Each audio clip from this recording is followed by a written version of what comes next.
बिस्मिल्लाहिर्रहमानिर्रहीम। मैं हूं अज़मत ख़ान और आप देख रहे हैं अलर्ट न्यूज़।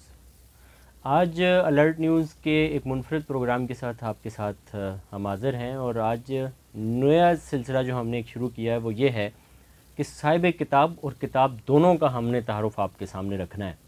उसकी एक बुनियादी वजह है, जिस तरह से एक तख्लीक़कार को अपनी तख्लीक से मोहब्बत होती है और उस मोहब्बत को अगर आप तशबीह देना चाहें, वो तशबीह आप अपने बच्चों से दे सकते हैं। जिस तरह आपको अपने बच्चों से प्यार होता है, इस तरह एक तख्लीक़कार को अपनी तख्लीक से प्यार होता है। आपके बच्चों की जब भी कोई तारीफ़ करता है तो यकीनन ये आपको बहुत अच्छा लगता है, आप खुशी महसूस करते हैं और आपका ढेरों खून बढ़ जाता है। इसी तरह एक तख्लीक़कार की तख्लीक की जब आप तारीफ़ करते हैं, उसकी तसनीफ़ की तारीफ़ करते हैं, तो वो तख्लीक़कार खुश होता है। और इस मौजूदा टेक्नोलॉजी के दौर में यकीनन हर चीज़ मोबाइल पे आ गई है, ई मार्केटिंग शुरू हो गई है, ई करेंसी शुरू हो गई है, मतलब हर चीज़ आपको अवेलेबल है इंटरनेट पे। किताब भी आपको ई बुक मुयस्सर है, लेकिन जो मज़ा या जो लुत्फ़ आपको वर्करदानी में है, जो किताब हाथ में पकड़ के जो आप पढ़ने में जो लुत्फ़ है, वो लुत्फ़ शायद मुझे तो ज़ाती तौर पे ई बुक पढ़ने का नहीं आता है। इसी वजह से मैंने आज अपने प्रोग्राम में मदऊ किया है लहीक अहमद साहब को, जिनका ताल्लुक़ जामिया कराची से है और शोबा उलूम इस्लामिया में वो पढ़ाते हैं। DHA सूफा यूनिवर्सिटी में भी वो पढ़ाते हैं। इन्होंने जितना भी आज तक काम किया है, वो काम एक ऐसी शख्सियत पे किया है जिस शख्सियत ने कुरान को, हदीस को एक नए अंदाज में लोगों के सामने पेश किया है और लोग आज भी उसे मंजूम कलाम के तौर पे पढ़ते हैं। हक बहू का एक मुनफरद सिलसिला है, जंग के अंदर उनका मज़ार है और बेहतरीन काम उन पे हो रहा है। लेकिन मैं समझता हूँ लहीक अहमद साहब ने जितना उन पे काम किया है वो काबिल सताइश भी है, काबिल तारीफ़ भी है। नया रंग उसको दिया है, उसको लोगों के सामने लाया। लोग समझते हैं कि हक बहू रहमुल्लाह की एक ही अलिफ अल्लाह चंबे दी बूटी, इस तरह की चीज़ें आपने सुनी होंगी। 29 से ज़ायद उनकी किताबें हैं जिनका तारुफ़ डॉक्टर साहब कराएंगे। आइए हम डॉक्टर साहब से जानते हैं। जी डॉक्टर साहब, अपना तारुफ़ करवाइएगा, नाज़रीन को बताइएगा कि आपका ताल्लुक़ कहाँ से है और आप क्या कर रहे हैं आजकल, किस शोबे पे काम कर रहे हैं। बिस्मिल्लाहिर्रहमानिर्रहीम। मेरा नाम लहीक अहमद है और मैं PhD स्कॉलर हूँ जामिया कराची में और पिछले 4 साल से टीचिंग असिस्टेंट की हैसियत से वहाँ पढ़ा भी रहा हूँ और अब अल-सुफ़ा यूनिवर्सिटी DHA में भी विज़िटिंग फ़ैकल्टी में पढ़ा रहा हूँ। डॉक्टर साहब बताइएगा कि आपने बहुशनासी जो किताब लिखी है, ये लिखने की वजह क्या है, वजह तस्मिया थोड़ा सा लोगों को बताइएगा। असल में मेरी सूफ़िया कराम से बहुत अक़ीदत है और सूफ़िया कराम में जब मैंने हुज़ूर सुल्तानुल आरिफ़ीन हज़रत सखी सुल्तान बाहू रहमतुल्लाह अलैह को पढ़ना शुरू किया तो वो अक़ीदत और भी बढ़ गई। उसकी वजह ये है कि हमारे यहाँ पर जो लोग भी तसव्वुफ़ से मुंसलिक होते हैं या कुछ सलासिल से मुंसलिक होते हैं, वो सिर्फ़ बुज़ुर्गों की करामतें बयान करते हैं, लेकिन असल में सूफ़िया कराम की जो तालीमात हैं वो कोई भी नहीं पढ़ता। यानी इमाम ग़ज़ाली रहमतुल्लाह अलैह ने इहया उल उलूम में क्या लिखा है, सैयदना शेख अब्दुल क़ादिर जिलानी रहमतुल्लाह अलैह ने अपनी किताब सिरुल इसरार में क्या लिखा है, अल-फ़त्ह और रब्बानी में क्या लिखा है, फ़तहुल ग़ैब में क्या लिखा है, या मुजद्दिद अल-अफ़सानी रहमतुल्लाह अलैह के मकतूबात में क्या बात बयान हुई है, या इसी तरीके से अली हजवेरी रहमतुल्लाह अलैह की कश्फ़ुल माजूब में किन नुकात का तज़किरा है। तो जो सूफ़िया कराम की तालीमात हैं हम उस पर नहीं जाते और इसी तरीके से हमारे यहाँ पर सिर्फ़ करामतों का तज़किरा रहता है। लेकिन जब सुल्तानुल आरिफ़ीन हज़रत सुल्तान बाहू रहमतुल्लाह अलैह का जो तारुफ़ था वो यही था कि आपका एक जो पंजाबी में जैसे बेसिकली वो लहंदी ज़ुबान के अंदर आपने कलाम लिखा है, उसके 200 अबयात हैं। लहंदी से ही पंजाबी भी निकली है और सराइकी भी निकली है। तो उस ज़ुबान में आज से 350 साल पहले जो आपने अलिफ अल्लाह चंबे दी बूटी वो जो कलाम मशहूर है, तो यानी लोगों में आपका वही कलाम मशहूर है। लेकिन जब मैंने उनकी तसानीफ़ का मुताला करना शुरू किया तो बहुत हैरत हुई कि कोई सफ़ा ऐसा नहीं है कि जिस सफ़े पे कुरान की आयात से इस्तदलाल ना किया गया हो। कोई सफ़ा ऐसा नहीं है जिसमें कोई अहादीसे नबी सल्लल्लाहु अलैहि वसल्लम ना बयान की गई हो, अहादीसे कुदसिया ना बयान की गई हो। फिर मुझे पता चला कि आपने तकरीबन 140 किताबें आपने तसनीफ़ फरमाई हैं, और जिनमें से मंजर आम पर तकरीबन आपकी 35 कुतुब हैं। तो उनमें ज़्यादातर जो जिन कुतुब से मैं इस्तिफ़ादा कर सका वो 28 कुतुब हैं जो फ़ारसी मतन के साथ देखने का मौका मिला। तो पता चला कि हज़रत सुल्तान बाहू रहमतुल्लाह अलैह बहुत बड़ी इल्मी शख्सियत हैं, और आपकी तसानीफ़ में इल्म फ़लसफ़ा के बहुत से नुकात बिखरे हुए हैं, इल्म फ़िक़्ह के बहुत से नुकात बिखरे हुए हैं।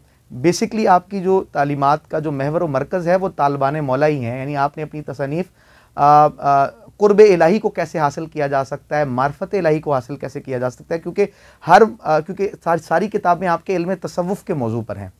क्योंकि आपको पता है इल्म फ़िक़्ह का मौजू इबादत व मामलात हैं, इसी तरीके से आप इल्मुल कलाम के अंदर अक़ीदे पे बात होती है। तो इसी तरीके से इल्म तसव्वुफ़ में जो एहसान जिसे कहा गया, हदीस पाक में है कि अल एहसान अन ताबुदल्लाह कान्नका तराहु फ़इन लम तकुन तराहु फ़इन्नहु यराक। मर्तबा एहसान ये है कि तुम इस तरह इबादत करो गोया तुम अल्लाह को देख रहे हो, अगर ये ना हो तो इतना ज़रूर हो कि वो तुम्हें देख रहा है। तो तसव्वुफ़ के दो ही बुनियादी नुकात हैं, एक तो ये है कि अल्लाह तक कैसे पहुँचा जा सकता है, अल्लाह ताला का कुर्ब कैसे हासिल किया जा सकता है, और अपने इखलाक को आला से आला कैसे किया जा सकता है। तो आपकी बेसिकली तालीमात तो इल्म तसव्वुफ़ पर हैं, लेकिन उसके अंदर बेशुमार उलूम जो है वो मौजूद हैं। तो तकरीबन जो 28 कुतुब से मैं इस्तिफ़ादा कर सका, उसका मुताला ज़ेरे मुताला रहा, तो पता चला कि एक एक किताब में, मिसाल के तौर पर आपकी एक किताब है महक़ुल फ़क्र। महक़ुल फ़क्र 378 फ़ारसी सफ़ात पर मुश्तमिल आपकी किताब है, उसमें 378 आयात से इस्तदलाल किया है आपने। और इसी तरीके से आपकी तसानीफ़ में कम व बेश 140 के करीब अहादीस कुदसिया बयान की गई है, जिनको अगर हस्फ़े तकरार के साथ भी देखा जाए तो 40 अहादीस कुदसिया, एक छोटा सा रिसाला इस हवाले से बनता है। तो आपकी तालीमात का जो महवर मरकज़ है वो शरीयत है। आप फरमाते हैं हर मरातिब अशरीयत याफ्तम पेशवाए ख़ुद शरीयत साख्तम, कि मैंने हर मरतबा शरीयत के ज़रिए हासिल किया और शरीयत को अपना पेशवा बना के रखा। वो फरमाते हैं कि जो लोग भी तसव्वुफ़ का राही बने और सिल्क सलूक के रास्ते में आए, अगर वो कुरान और सुन्नत के ख़िलाफ़ कोई अमल करता है तो उसकी दीन में कोई हैसियत नहीं है।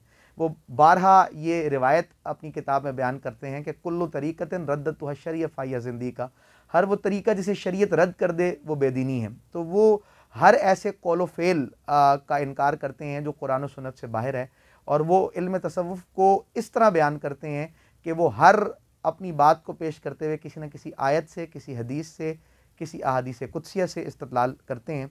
तो ये मुझे बड़ा एक शौक़ पैदा हुआ कि मैं हुज़ूर सुल्तानुल आरिफ़ीन रहमतुल्लाह अलैह पर तहकीक करूं, ताकि जो 2 नंबर लोग तसव्वुफ़ को बिगाड़ कर पेश करते हैं, तो तसव्वुफ़ की जो असल तालीमात हैं कि जिसमें करामत पीछे रह जाती है, इस्तकामत आगे होती है। यानी आप फरमाते हैं कि करामत तसव्वुफ़ का मकसूद नहीं है, मकामत तसव्वुफ़ का मकसूद नहीं है, बल्कि इस्तकामत है, और इस्तकामत किताब व सुन्नत की इत्तबा है। अच्छा, थोड़ा सा मज़ीद हमें बताएं कि ये जो किताब है बहुशनासी, बहुत दिलचस्प किताब है, मैंने जहाँ तक इसको पढ़ा है, लेकिन आप अपनी ज़ुबान से नाज़रीन को बताएं इस किताब में क्या है, मतलब आपने ये किताब जो लिखी तो किस तरह से लिखी, ये ख्याल कैसे आया आपको? हज़रत सुल्तान बाहू रहमतुल्लाह अलैह ये फरमाते हैं कि बहुत से लोग जो हैं वो सिर्फ़ ज़ाहिर तक महदूद रह जाते हैं, जबकि दीन सिर्फ़ ज़ाहिर तक महदूद होने का नाम नहीं है। दीन को जब हम कुल्लियतन देखते हैं तो जैसा कि हदीस जिब्राइल में पूरा दीन बयान कर दिया गया कि हुज़ूर अलैहिस्सलाम से 3 सवाल किए गए थे। एक सवाल ये था कि ईमान क्या है, एक सवाल ये था कि इस्लाम क्या है, और एक सवाल ये था कि एहसान क्या है। ईमान का ताल्लुक़ अक़ीदे से था, इस्लाम का ताल्लुक़ अमल यानी इल्म फ़िक़्ह से था, इबादत व मामलात से था, और एहसान का ताल्लुक़ अल्लाह ताला की मार्फत से है। और कुरान ने भी यही कहा कि हमने इंसान को क्यों बनाया, वमा खलक़तुल जिन्ना वल इंसा इल्ला लियअबुदून, कि मैंने जिन्नों और इंसानों को सिर्फ़ अपनी इबादत के लिए पैदा किया। अब्दुल्लाह इब्न अब्बास रज़ी अल्लाह फरमाते हैं कि कौन सी इबादत है, फरमाया आई लियारिफून, यानी अल्लाह ताला ने हमें अपनी मार्फत के लिए पैदा किया है, कि पूरी कायनात अल्लाह ने इंसान के लिए बनाई है, लेकिन इंसान को अल्लाह ने अपने लिए बनाया है कि सूरज चाँद पैदा किए तेरी ज़िया के वास्ते, खेतियाँ सरसब्ज़ हैं तेरी ग़िज़ा के वास्ते, जानवर पैदा किए तेरी वफ़ा के वास्ते, ए इंसान दोनों जहाँ तेरे लिए तू खुदा के वास्ते। लेकिन वो खुदा मिलता कहाँ से है? तो वो कुरान ने कहा कि वो हमें अपने अंदर से मिलता है। फरमाया वनहनु अक़रबु इलैहि मिन हब्लिल वरीद, हम बंदे की शारक से ज़्यादा करीब हैं। कुरान ने कहा वफ़ी अनफुसिकुम अफ़ला तुबसिरून, मैं तुम्हारे अंदर हूँ, तुम्हारे अनफुस में हूँ, क्या तुम नहीं देखते। लेकिन अंदर से मिलेगा कैसे, तो इस पर हज़रत सुल्तान बाहू रहमतुल्लाह अलैह के 2 अबयात मैं आपके सामने पेश करता हूँ। वो फरमाते हैं नून नेड़े वसण ते दूर सुनीवण वेड़े ना ही वड़दे हो, वो तेरी शारक से ज़्यादा करीब है, तू उसे दूर तलाश करता है, अंदर झांक कर क्यों नहीं देखता। जिसे इकबाल ने कहा आज झांक चाके गरेबा में भी कभी, कैस भी लैला भी महमल भी सहरा भी, तू जुस्तजू किस चीज़ की आवारा रखती है तुझे, राह तू राहबर भी तू राहरो भी तू मंजिल भी तू। सब कुछ इंसान के अंदर है कि अपने ही मन में डूब कर पा जा सुराग ज़िंदगी, मेरा नहीं बनता न बन अपना तो बन। तो आप फरमाते हैं नून नेड़े वसण ते दूर सुनीवण वेड़े ना ही वड़दे हो, अंदरों ढूंढण दा वल ना आवे मूरख बाहरों ढूंढण चढ़दे हो। आप फरमाते हैं ये पागल लोग अपने अंदर से उसको तलाश करने का तरीका नहीं जानते, तो ये बाहर तलाश करते फिरते हैं।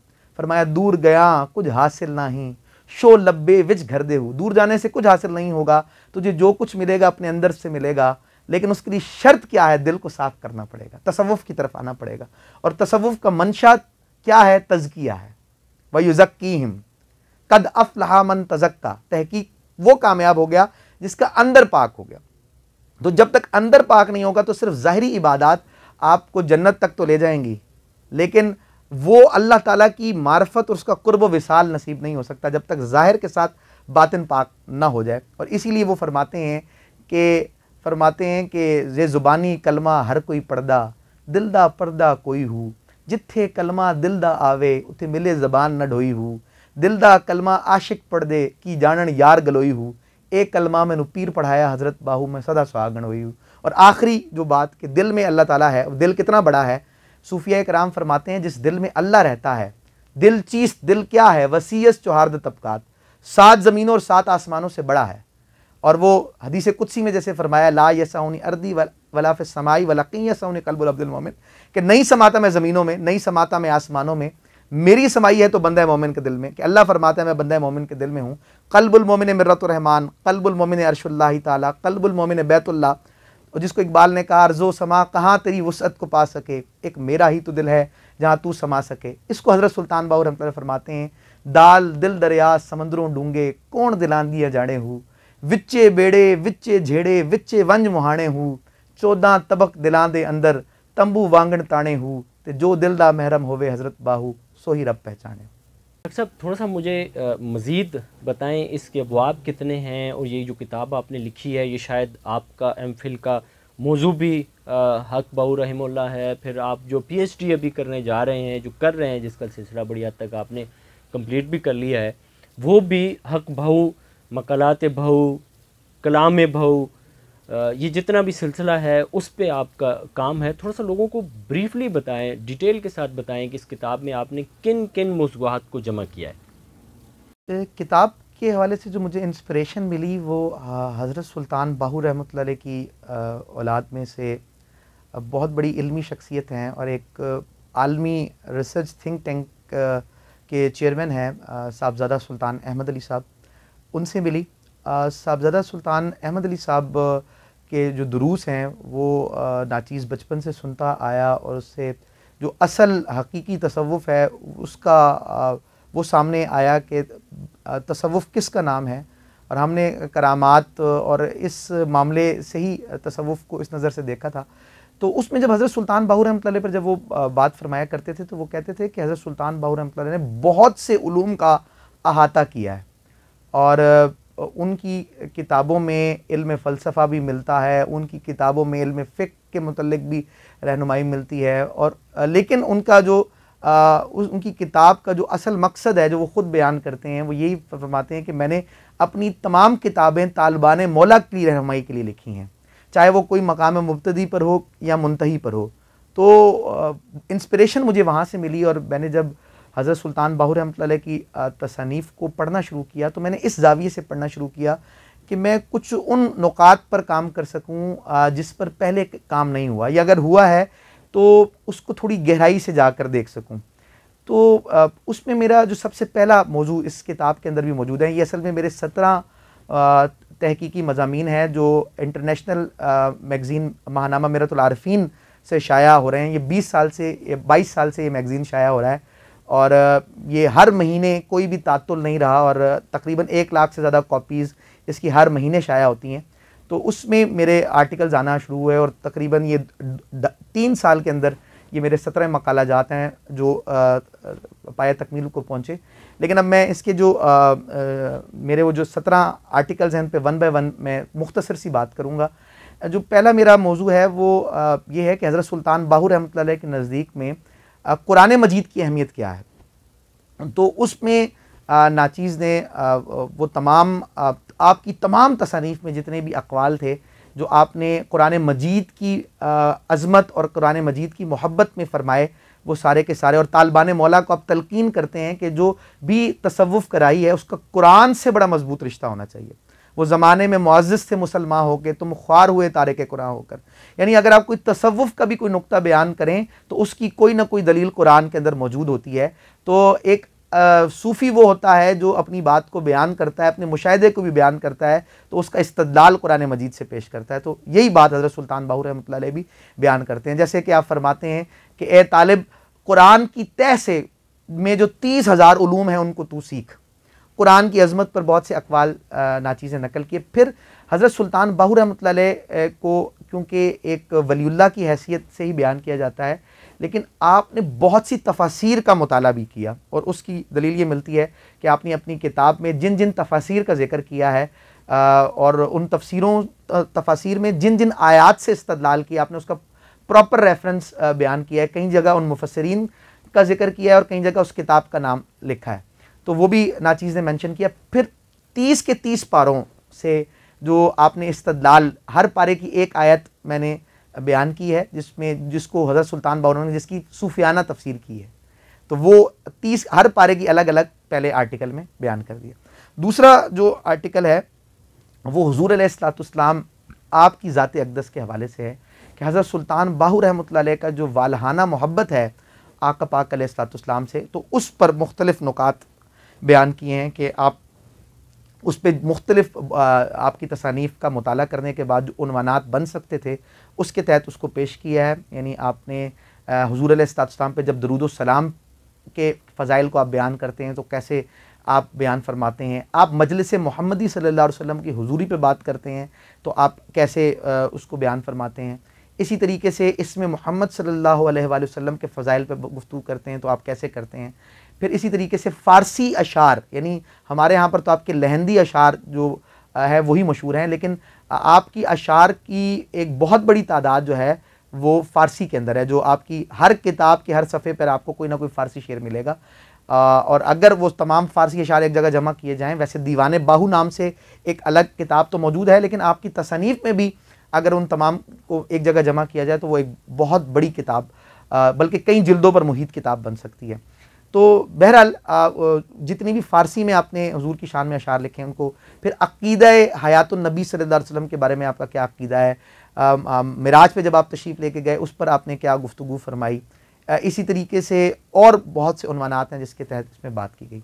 फिर हज़रत सुल्तान बाहू रहमतुल्लाह अलैह ने इल्म फ़िक़्ह के हवाले से आपके क्या नज़रियात हैं, तो उस पर आप एक आर्टिकल नाचीज़ ने इसमें लिखा, लेकिन वो आपकी सिर्फ एक किताब को सामने रखते हुए, महकुल फ़क्र आपकी किताब है, उसको पेश नज़र रखते हुए नाचीज़ ने लिखा है। मैं इसमें इस बात की वजाहत करता चलूँ कि मैंने जो हज़रत सुल्तान बाहू रहमतुल्लाह अलैह की 28 तसनीफ़ से इस्तिफ़ादा किया है और उनमें 2 राइटर्स को जो मुतरज्जिम हैं उनको सिर्फ मैंने उनसे इस्तिफ़ादा किया, और वो 2 मुतरज्जिम ही वो हैं कि जिन्होंने मतन हज़रत सुल्तान बाहू रहमतुल्लाह का जो मतन है उसके साथ किताबों को शाया किया है। और उसमें जो सबसे मुझे अच्छा मुतरज्जिम लगे वो सैयद अमीर ख़ान न्याज़ी साहब लगे, क्योंकि उन्होंने 2-3 मखतूतात उनके पास होते थे तो किसी किताब के, तो उस पर बहुत तहकीक करने के बाद वो उसका तर्जुमा करते थे। और जो दूसरे हैं वो डॉक्टर के.बी. नसीम साहब हैं। Doctor KB. नसीम साहब जो हैं वो पर्शियन डिपार्टमेंट के गालिबन चेयरमैन थे और उन्होंने हज़रत सुल्तान बाहू रहमतुल्लाह अलैह की 28 तसनीफ़ का उर्दू तर्जुमा भी किया और इंग्लिश तर्जुमा भी किया, जो आपको इंटरनेट पर भी अवेलेबल मिलता है, लेकिन उन्होंने फ़ारसी मतन के साथ बहरहाल तो उन तमाम तसनीफ़ से इस्तिफ़ादा किया है। तो नाचीज़ ने सिर्फ फ़िक़्ह के हवाले से जो मज़मून है उसमें आप समझें कि हज़रत सुल्तान बाहू रहमतुल्लाह अलैह की एक किताब महकुल फ़क्र, उसमें जो उन्होंने फ़िक़ही अबहास फरमाई हैं सिर्फ उन पर आर्टिकल लिखा है, और उसमें आप खुल कर कहते हैं कि मैं इमाम आज़म इमाम अबू हनीफ़ा रहमतुल्लाह अलैह का मुक़ल्लिद हूँ, और फिर इमाम आज़म रहमतुल्लाह अलैह के जो फ़ज़ाइल आपने बयान फरमाए हैं वो है, और इल्म फ़िक़्ह और इल्म तसव्वुफ़ का जो ताल्लुक़ है आपने उस पर गुफ्तगू की है, और आखिर में कुछ शरई मसाइल को भी आपने बयान किया है। ये एक बड़ी दिलचस्प नुक्ता है कि आपने शरई मसाइल को, उस पर क्या वो फ़र्ज़ है, वाजिब है या वो सुन्नत है, उस पर आपने गुफ्तगू की है, लेकिन उससे भी कोई इल्म तसव्वुफ़ का नुक्ता आपने वाज़ेह किया। 2 आर्टिकल मेरे नाचीज़ के अक्ल से मुतल्लिक़ हैं, बल्कि एक एपिस्टेमोलॉजी ऑफ हज़रत सुल्तान बाहू रहमतुल्लाह अलैह से मुतल्लिक़ हैं, हज़रत सुल्तान बाहू के नज़रिया इल्म से मुतल्लिक़। तो उसमें एक जो आर्टिकल है वो आपके एपिस्टेमोलॉजी के अंदर आपके नज़रिया इल्म में उलमाए सू का जो मुहासबा किया है।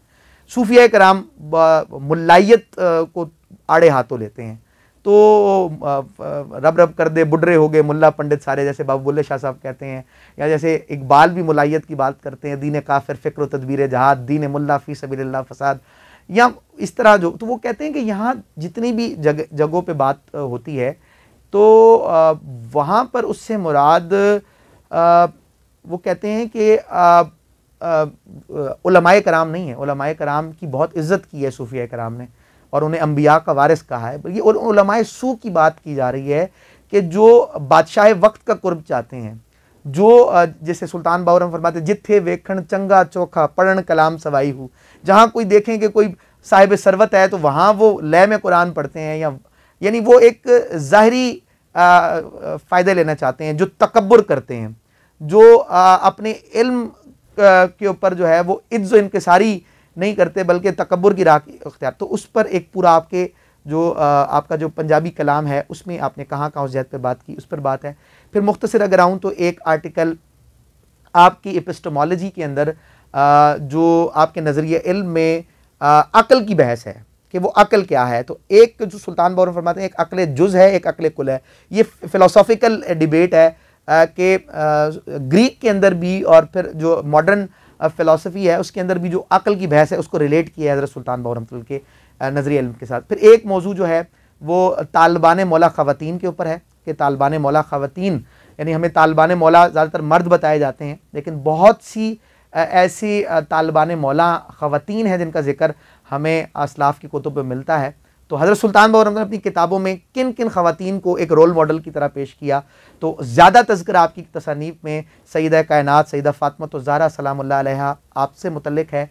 फिर उसके बाद आपने ज़्यादा तज़किरा हज़रत राबिया बसीर रहमतुल्लाह अलैह को एक रोल मॉडल के हैसियत पे पेश किया। फिर आप अपनी वालदा का जिक्र बहुत ज़्यादा बीबी रास्ती रहमतुल्लाह अलैह का जिक्र किया और फरमाया कि जब वो इसमें अल्लाह ज़ात अल्लाह का कल भी जिक्र किया करती थी तो आपके आँख मुबारक से खून जारी हो जाया करता था कि उन्हें ये मर्तबा नसीब था, और वो उन्होंने ही आपकी चूँकि तरबियत की थी। और बहुत से जो तालिबान मौला ख़वातीन का जिक्र आपने किया है तो उस पर वो मिलता है। फिर एक आपकी तसनीफ़ में आपका एक हरूफ का जो डिफ़ाइन करने का असलूब है वो बड़ा दिलचस्प है।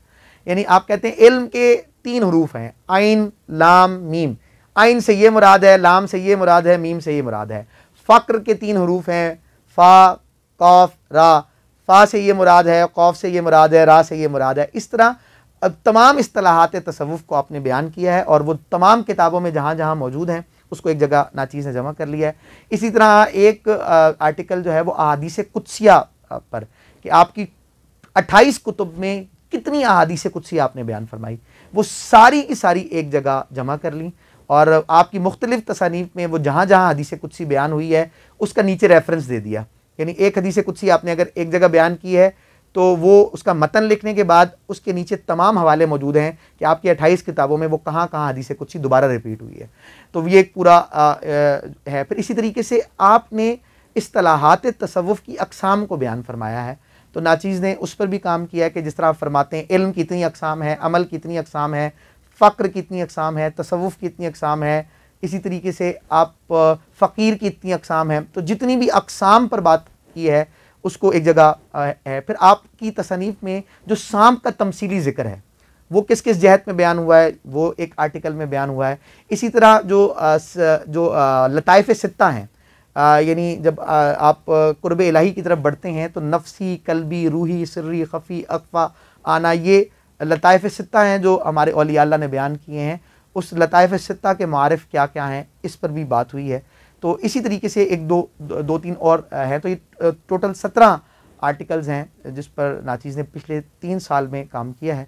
मेरा एमफिल का थीसिस भी हज़रत सुल्तान बाहू रहमतुल्लाह अलैह पर है, और पीएचडी भी नाचीज़ हज़रत सुल्तान बाहू रहमतुल्लाह की टीचिंग्स पर कर रहा है। तो ये मकसद भी यही है कि लोगों को असल तसव्वुफ़ से आशना किया जाए, और जो असल तसव्वुफ़ है वो सिर्फ करामत का नाम नहीं है, करामत का इनकार नहीं है, लेकिन वो इस्तकामत की बात करते हैं और वो कुरान और सुन्नत के इत्तबा की बात करते हैं।